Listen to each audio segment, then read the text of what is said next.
It wasn't one person. He didn't have the courage to fire me. He flew someone from another country to do it. Oh my gosh. You're kidding. Yes. No. So That's so pathetic. I can't say it doesn't hurt when I think about it or share the story. And I've honestly been very muted about it for 7 years. Welcome to It Gets Late Early. I'm here today with Emilia D'Anzica, who is the founder and managing partner of a company called Growth Molecules, as well as the author of a book that is very near and dear to my heart as a subject. It's called Pressing On as a Tech Mom, which is something that I think a lot of people in this audience can understand, and certainly anyone who's a working parent, but particularly a mother. So I'm super thrilled to have you here with me today, Emilia. Thanks for joining the show. Thank you for having me. So we got put together because of a specific scenario that one person in our audience knew about with you. And it's something that is super resonant to this audience for what will become extremely obvious reasons as you begin to tell your story. But why don't you let us in on exactly what happened with you and why you wanted to be on a podcast all about ageism in the tech workplace? Oh, thanks for that introduction. And I should say the reason even this topic came up is this woman I was coaching told me I'm struggling. I'm in my early 50s and I, for the first time in my life, can't seem to get past X interview. And I'm starting to think it's because of my age. And I let her know that when I was 42, I was brought into a room after 13 consecutive quarters of either hitting my KPIs or overachieving, that they wanted fresh blood in my seat. And that day I was told to select someone on my team to replace me. And I had until the end of the year to train this person. I could do it remotely. I wouldn't have to be in the office, to get all my stuff out that day, and to make sure I wouldn't share what had happened if I wanted to collect my paycheck for the next 5 weeks and my bonus for that quarter. What? Like, for those of you who are not watching this on YouTube, I think my jaw just hit the floor, literally. Mm-hmm. Oh my gosh, that is absolutely outrageous. Yes, it was so painful in that moment, and I literally could not move as my brain was trying to scan what I just heard, and that I had to think of someone on the spot and let HR and everyone know who would be replacing me. And then calling that person into a room while I was trying to process what I just heard. Literally, the person flew to the United States to fire me. And then it was announced on the Slack channel from the CEO. And I had to watch it all on Slack while the woman I selected, who was 10, 15 years younger than me at the time, I was 42, be announced as the vice president of customer engagement. And so it was just numbing. Like, my brain was not even able to fully process, and I was almost shaking. I didn't know how to gather things at my desk without my team all around me. We had an open workspace, wondering what is happening to this person. So someone realized something was wrong and came over and just started helping me pack the box without saying anything. And I called an Uber and went home. And I waited for my husband to get home from work at the time and announced him what had happened. And I just, it took a long time, what seemed like a long time for me to finally realize, okay, I need legal advice. Like, what do I do? Do I just keep moving forward with this? And every lawyer told me the same thing. I called the top lawyers in San Francisco who dealt with age discrimination, and they all told me the same thing. If I really wanted to ever work in tech again, to just drop it, take the bonus, take the pay, train this person, and move on with my life. And so I did that. No one would essentially take my case. And this was soon after a woman in Silicon Valley went to court for discrimination for being a woman at a venture capitalist firm. And so I just decided to drop it. But it also meant that I essentially blocked everyone at that company out of my life. It was the only way I could move on. I'm pretty speechless because what you just described is, I mean, the reality is, as these lawyers told you, that age discrimination is the hardest type of discrimination case to prove. Absolutely the hardest. And it happens. It happens often. Did you, in the moment that all happened to you, did you recognize immediately that this was about age? I don't know what else it would be. There was no one at my company in the United States, at least, maybe in the other country where there was an office with women. There may have been one person I can think of that might have been older than me, but the rest were definitely a lot younger. And so I don't know what else it would be besides the fact, I mean, for someone to tell you we need fresh blood in your seat, I'm a woman and I'm over 40, what else would it be? There was no other explanation. I had, again, achieved or overachieved every KPI put in front of me. And so much so that within the first 6 months, the board granted me more shares than I had initially received, and I hadn't even asked for them.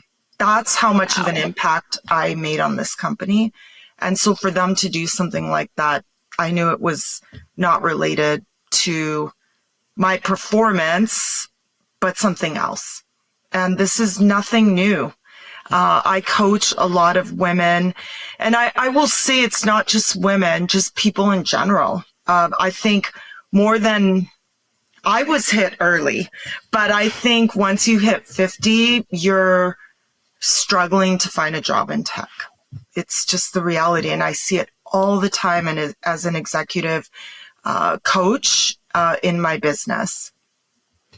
That couldn't be more accurate based on everything I hear from my audience. My direct messages are continually filled up with absolute stories of heartbreak and just lives getting decimated.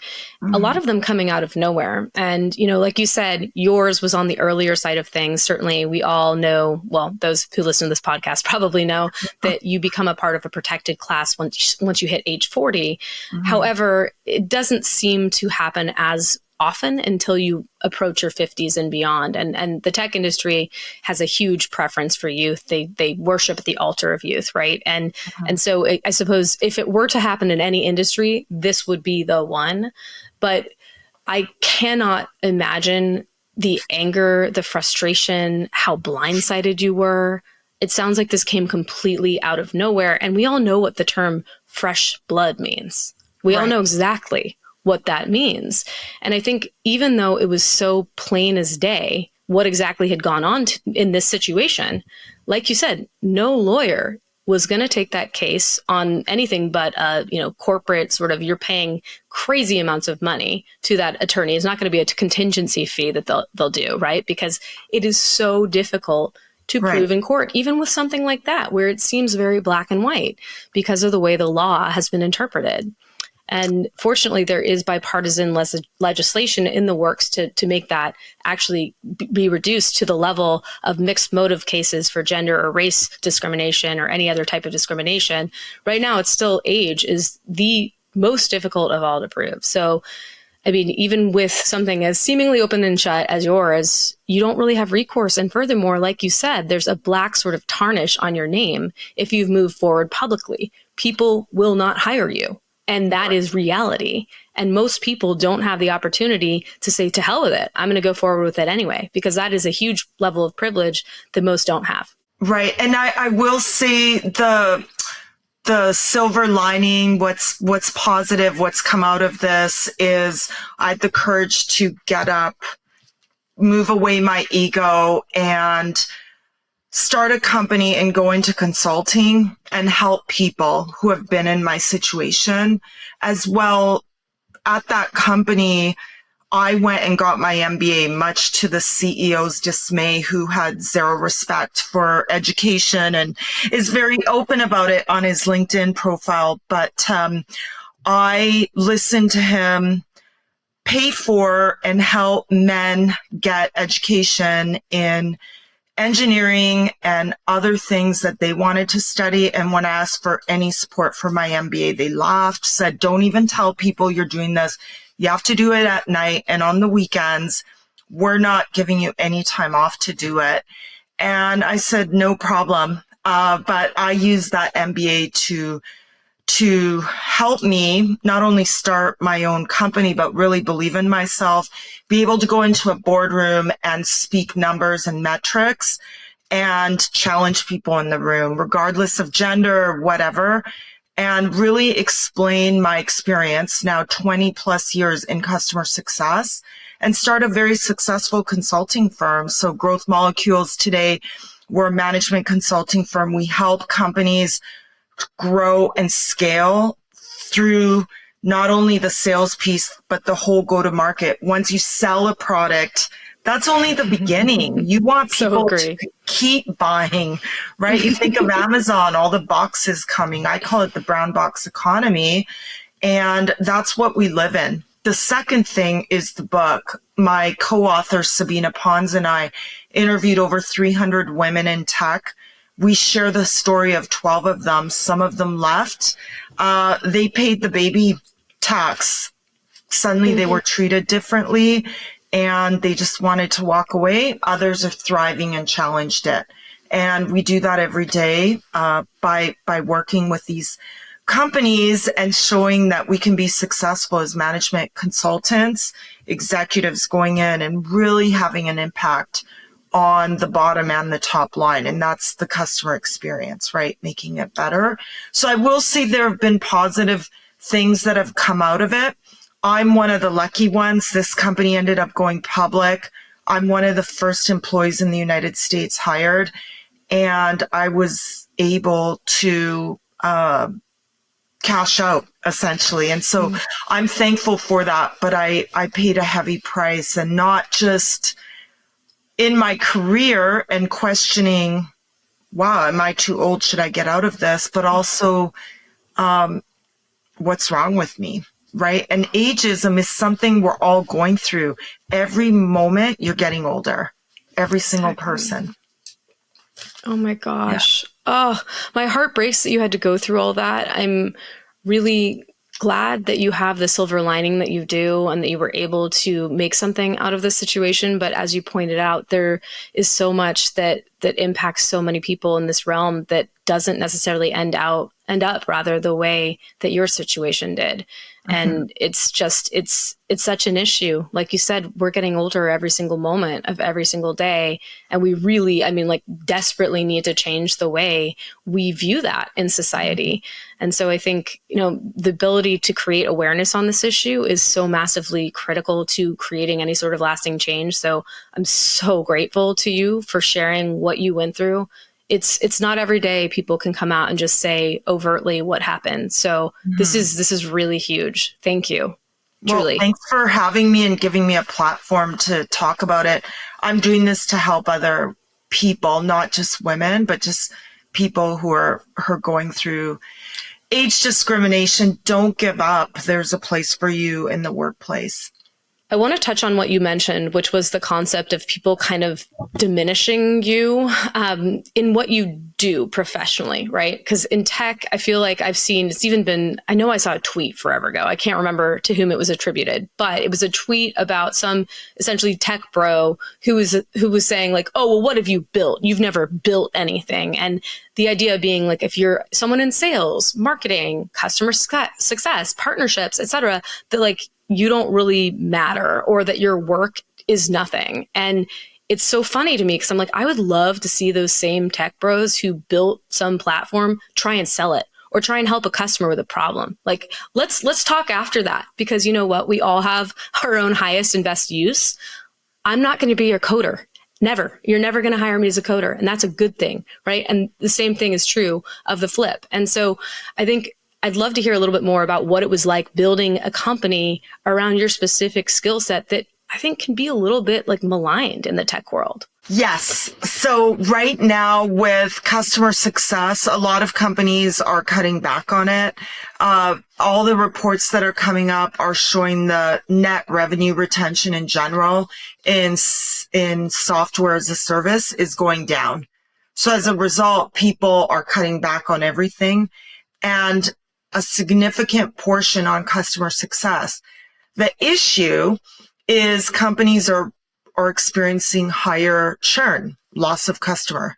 And so suddenly we have a lot of work right now. It's, I hate to say a blessing in disguise, but companies like ours that help mitigate churn, identify where it's occurring and why, bring the whole go-to-market. So sales, marketing, product, customer success, experience together. And where's the leaky bucket? It's the customer experience. And so companies are realizing we made a mistake. We need to fix that. And whether we apply artificial intelligence, that digital experience, we fix the product. I know product is king, product-led growth, blah, blah, blah. It's actually not if the product's broken.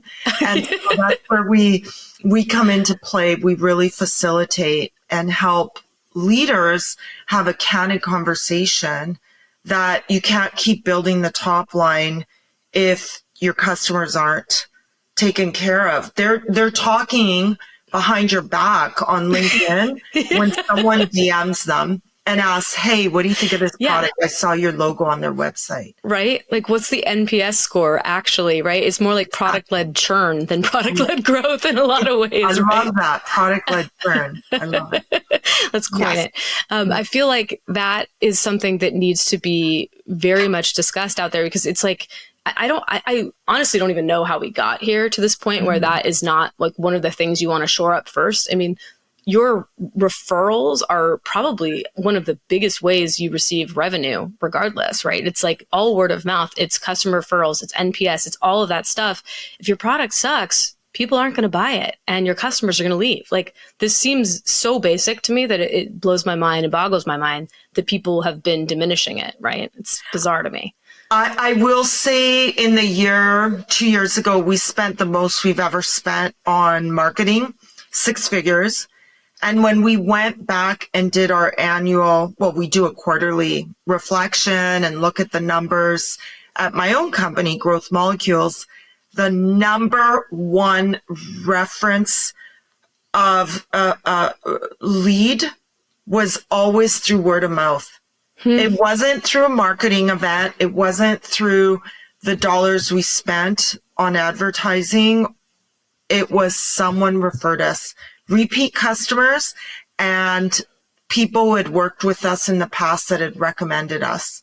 So it speaks volumes whether you're in software, you own a nail salon, 100%. You own a management consulting firm. Right? References matter. People are your clients are your best marketers. Totally. And how you treat your employees. Your employees are your best marketers too. Do you need to fill a role? Well, if you treat your employees like crap, they're not going to refer people to your company. And also, if you treat candidates poorly, they're going to remember how you made them feel and what you did to them. And guess what? They're going to tell other people and you won't get the top candidates because of that. Right. Again, it's just like, it's so basic, but you know what they say about common sense. Right. But speaking of common sense, you would think like experience should be considered valuable. And one thing you were telling me about your organization is that you hire a lot of people with a lot of expertise, and many of them have been doing it for a while. So share with us a little bit about the sort of experienced consultants that you have at your company and how that makes an impact on your clients. Absolutely. I will say anyone can do a job and take time to learn it and figure it out. Yes. However, companies that hire us don't have time. The board is breathing down their back. They have a churn problem, or they really want to move to a more digital-led customer experience. They need people who have seen this playbook over and over again and are continuously keeping up with all the tech. We're certified in multiple customer success platforms, and we've either held chief customer officer, chief operating officer, VP, senior director. We've seen the show. We've been in the shoes. We are first and foremost practitioners, consultants second. And as a result, people don't pay us by the hour. We don't do hourly consulting. Yeah. Go hire someone who does that. That's the wrong. We're not that firm. Yeah. Value driven, right? Yeah. Exactly. Like, what are you going to get? What's it worth? Yes. You're hiring us for the experience and impact we're going to create for your team and your customers. We truly believe that if we don't influence and impact your company internally, there's not going to be a change externally to your customers. And so you're paying us for our experience, not the hour. And I tell people flat out, if you're looking for an hourly management firm, go somewhere else. That's not us. We don't bill by the hour. I love that. And it's been funny in my own personal experience, and I know that this echoes a lot of other people in the audience who I've spoken with. I've been perturbed and confused by how I used to receive all sorts of like inbound, unsolicited recruiter emails saying, "Hey, please apply to this full-time employee job at this company." And those fell off a cliff the minute I turned 40. And there's just nothing else about me that changed. It was just like, boom, 40, they're gone. But what hasn't stopped are those inbound requests for, specific hour, 1 to 3 hours of my time as a consultant for like GLG Group or whatever firm it is. Right. And it's like, how is it that my experience and my expertise is valuable, but only in this like small chunk that you wouldn't want me on the ground at that company day to day? It's like, what? It's so confusing to me. I agree. Even for board positions, I feel like they want us for smaller advisory positions, but not the big board ones. And so something is broken. McKinsey put out a study in the past month. Highly encourage you to go read it. It shows that we're still being underpaid compared to our average tech bros, not only in tech, but all everywhere. Industries. And we still have at least 50 years to go before we each reach equality. What pains me the most, not that I won't be here, but that it's impacting my daughters, right? 100%. I have two daughters, and they're going to be impacted. And so we have to we have to be part of the change. And even the book we wrote, it's not to bash men or people who chose not to have children. It's to educate and inspire. How can you keep women in tech, especially moms? They're the buyers of your product. Exactly. Women have so much influence over purchasing positions and so decisions. So it's important that you make them part of your product, right? Yes. It's just common sense. Same thing with older people, right? Like people across all generations. Don't you want customers to reflect your employee base, to understand the customers they're trying to serve? And, people in the boomer generation, they have a lot of money, expendable, disposable income. What are we doing here? It's just insane. But, you mentioned the 50-year thing. And I just read yesterday that 50 years ago was when women were actually allowed to get their own credit cards. So if you can even just let that settle for a minute. So if it's been 50 years since that, which to me, what? We can't wait another 50 years to find equality at work. We can't. It's too long. I mean, it's we got to go now. So I really am grateful that you wrote this book, because I think these stories really need to be shared. And like you said, it's not about antagonizing men. Men are actually beholden to the same systems that we are, and they also don't always benefit them much, or they hold them to a certain standard that they don't actually want. And by that, I mean, for example, men often have to feel as though they show up a certain way at the workplace in order to be taken seriously. They can't say, I'm picking my kids up at daycare for lack of, fear that they might have someone say, oh, well, can't your wife do that? Right. Which has been sort of ingrained in our culture. And that's bad too, because there are plenty of men out there who want to be really involved parents. And so I think we need to bring them along in the fight. We need their allyship. We can't just solely antagonize them. And we need to recognize that the system that's in place is also kind of handcuffing them to a certain sort of way of being in the workplace, which isn't necessarily great for them. Yes, it's better than it is for us, but it's still not great. And there are ways we should sort of band together and dismantle the systems that are broken, right? And so I think that's a critical part. But sharing stories about what it's actually like, lived experience as women in the workplace, is a really core part to getting us there. And so, maybe share some of the stories that you were able to uncover through your research for this book, some of those, especially as it pertains to women who are 40 and beyond in the workplace. I'd love to hear those. Yeah, absolutely. I'll actually start with a story about a man. Love it. One of our clients went into a company. They've recently been acquired for $3 billion, a very successful company. And he told me when he first joined the company, he looked at his entire leadership org reporting into him, chief customer officer, and realized that women were being not only paid less, but also the Latin woman on his team significantly less. Oh, this confirms every report out there. Yeah, I was going to say that's exactly what we hear, right? The pay disparity. If you're a woman, you're paid this much. If you're African American or Latinx, you're paid even lower. Mm-hmm. And so he went in and changed all of that. And that's why awesome. This is so important to me and why I want to share it is because men are in power. They have the power to sponsor us and make a difference. Yes. So we feature a lot of men in our book, quotes. We invited them to our launch party. They not only have had an influence on my and Sabina's career, but they sponsored us without even saying it.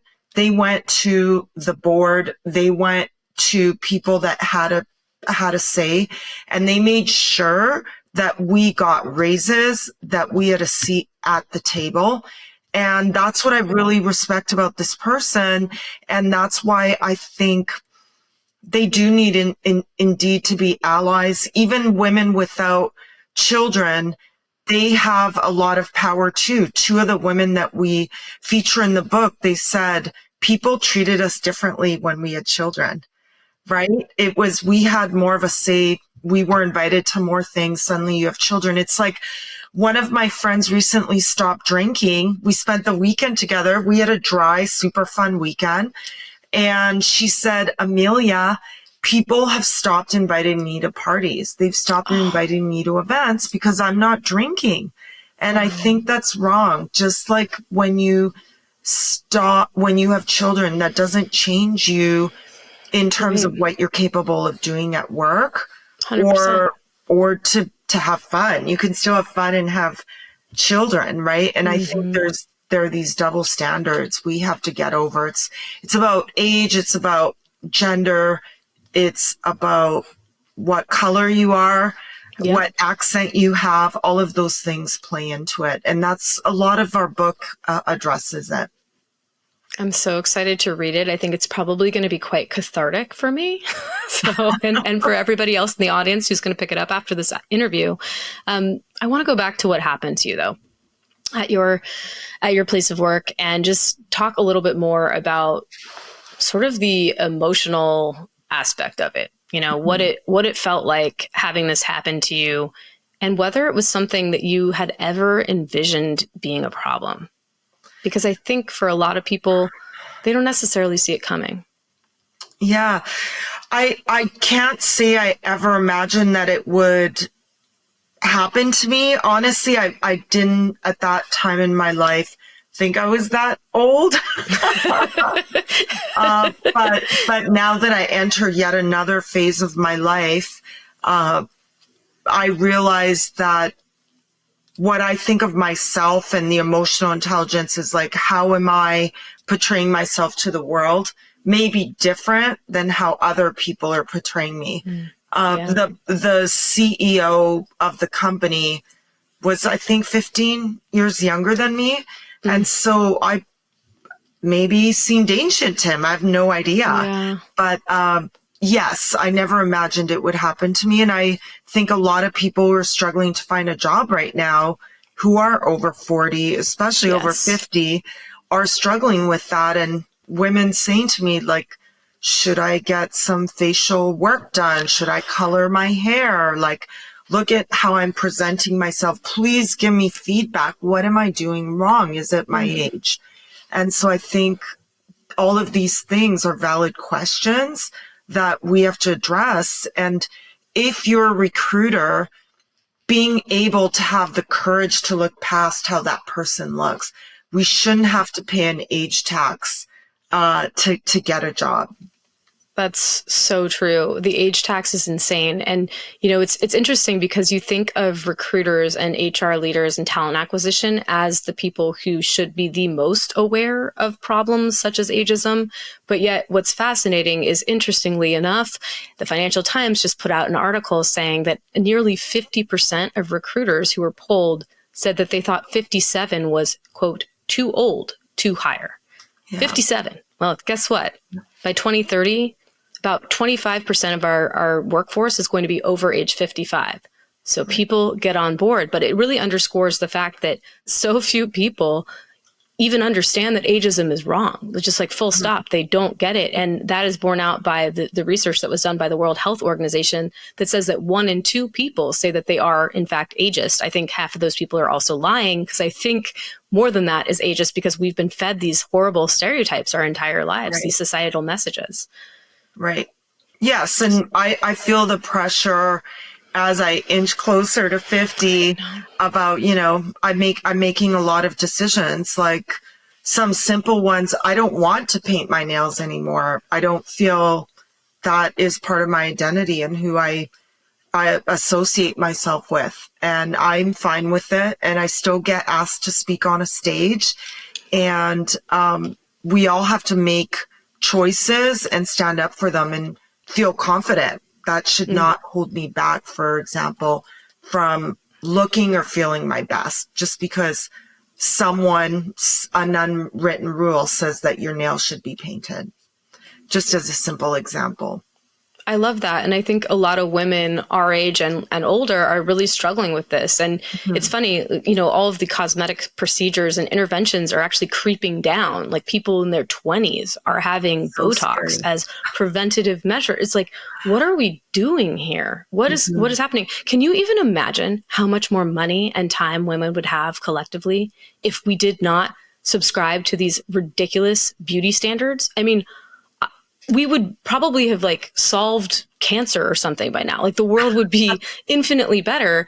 And yet we've all been just ensconced in these ridiculous standards. And it's like, I don't blame us. It's been basically just thrown at us by this sort of patriarchal beauty industry. But it's something that I think we start to sort of struggle with as we get older, right? And we start stepping more, I would say, into our own more confident years and our own power. And I struggle with it too. I struggle with it all the time. I grapple with it. And I think it's a very human thing. So I'm not slamming anyone who deals with this at all. No, on the contrary, I'm really empathizing with it. It's so real for all of us. But I think we really have a ton of work to do in the society when it comes to gender and age and gendered ageism. It's pretty huge. But as you continually point out, this is something that impacts men too. This gets everybody.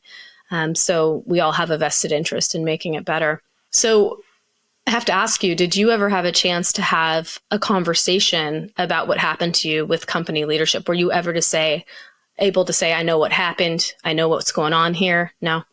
No, I declined the exit interview.